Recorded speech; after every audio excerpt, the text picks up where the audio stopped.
Kriya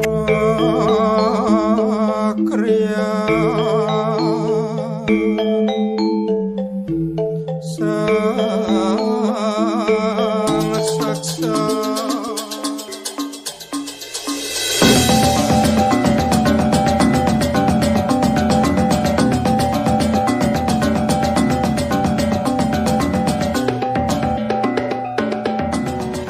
Menelisik kepercayaan Nusantara kuno dalam Sang Hyang Taya Kapitayan.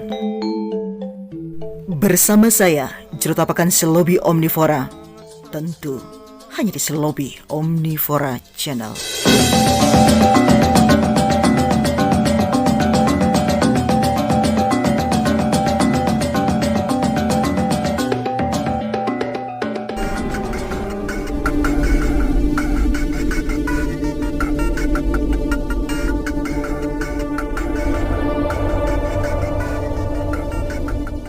Pemirsa, ada banyak yang menyebut Kapitayan sebagai agama asli Jawa yang sudah ada sebelum adanya pengaruh agama-agama India ke Jawa. Kapitayan atau Kapitayana sebetulnya dapat diidentifikasikan dari asal kata pita dan yana. Hal ini yang kerap dianggap bahwa Kapitayan adalah agama asli Jawa. Kapitayan dirujuk pada istilah kepercayaan pada Sang Hyang Taya, Kapitayan, atau diterjemahkan kepercayaan.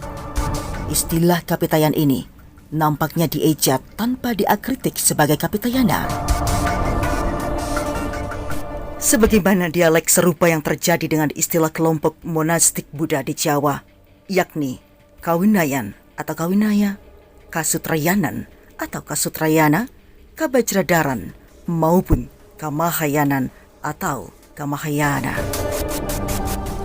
Kapitayan pernah dianalisis sejarawan nampak lebih mendekati keberadaan kelompok penganut agama monastik Buddha di Sumatera dan Jawa yang mempelajari ajaran Buddha awal atau kitab-kitab Tripitaka. Peninggalan bangunan stupanya memiliki kesamaan dengan corak stupa Theravada kuno di Sri Lanka maupun Asia Tenggara lainnya seperti yang terdapat di Sumatera, Tarumanegara atau Batu Jaya, Abagiri sebelum dirubah oleh Raja Penanggaran, termasuk ciri-ciri bangunan bata merah di Majapahit yang bukan dari era Majapahit seperti Candi Brahu, juga termasuk corak Candi Kalibukbuk di Singaraja Bali. Kapitayan ada di masa Setawiran atau Stawira Nikaya, yakni ajaran Buddha awal atau Old Buddhism yang berkembang di masa Sriwijaya, Tarumanegara, dan Kalingka sebelum pada masa berkembang pesatnya Mahayana dan Mantranaya atau Bajrayana. Teks-teks atau naskah kitab Buddha Kapitayan sudah tersalin ke dalam lontar-lontar berbahasa Sanskerta Jawa atau aksara Buddha. Pola kebudayaannya tetap kental dengan nuansa tradisi religi Jawa. Mereka menggunakan jubah tertutup berwarna coklat dan membawa keropak atau kotak berisikan lontar. Era Kapitayan sudah mulai menyusut setelah terjadinya perpecahan monastik Theravada di Sri Lanka. Tradisi-tradisi kepercayaan yang berlaku adalah filosofi kepercayaan yang ditujukan untuk jalan keselamatan hidup atau rahayu, pengetahuan atau kesadaran, dan perbuatan atau karya. Melalui pengabdian atau bakti untuk nama-nama Batara, leluhur atau Pitara, dan Hyang, maka tercipta pola maupun sistem yang dibangun untuk keselamatan dan kebahagiaan bersama. Tradisi di Nusantara kuno telah lama menerima otoritas Hyang menjadi bentuk kesadaran universal. Ini menjadi tradisi berabad-abad untuk mendefinisikan keberadaannya sebagai kriteria utama. Sang Hyang Taya nampaknya menjadi kesadaran universal yang memiliki banyak peran untuk itu.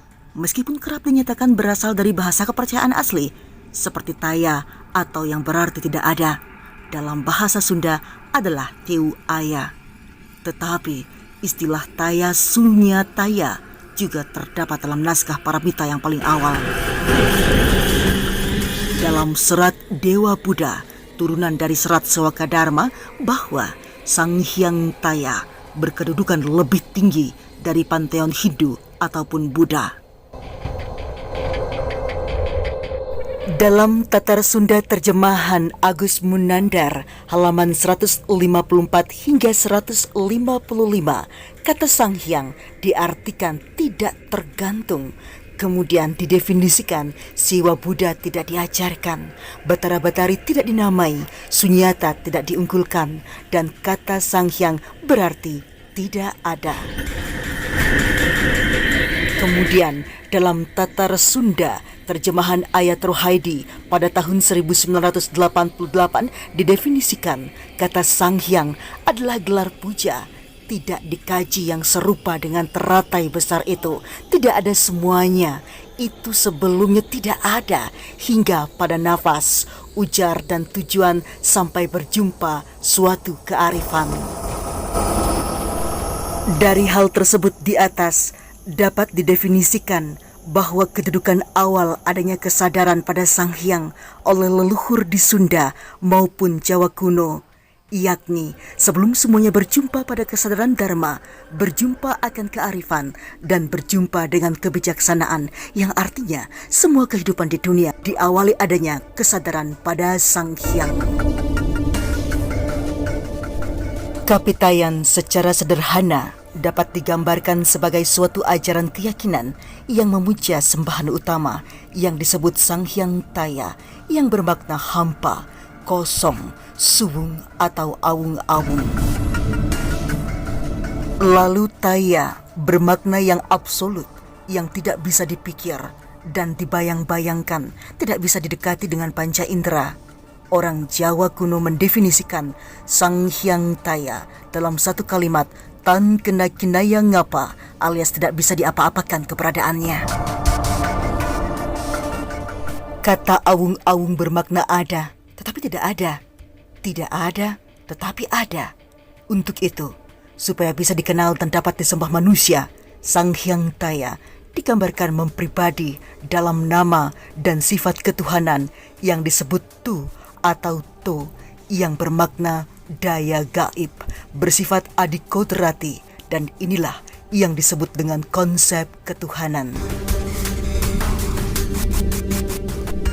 Adapun penebalan maknanya adalah tiada awal, tiada akhir pula, tiada sebab akibat.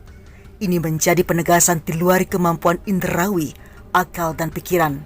Hanya ada kesadaran yang menyatakan keadaan yang hiang.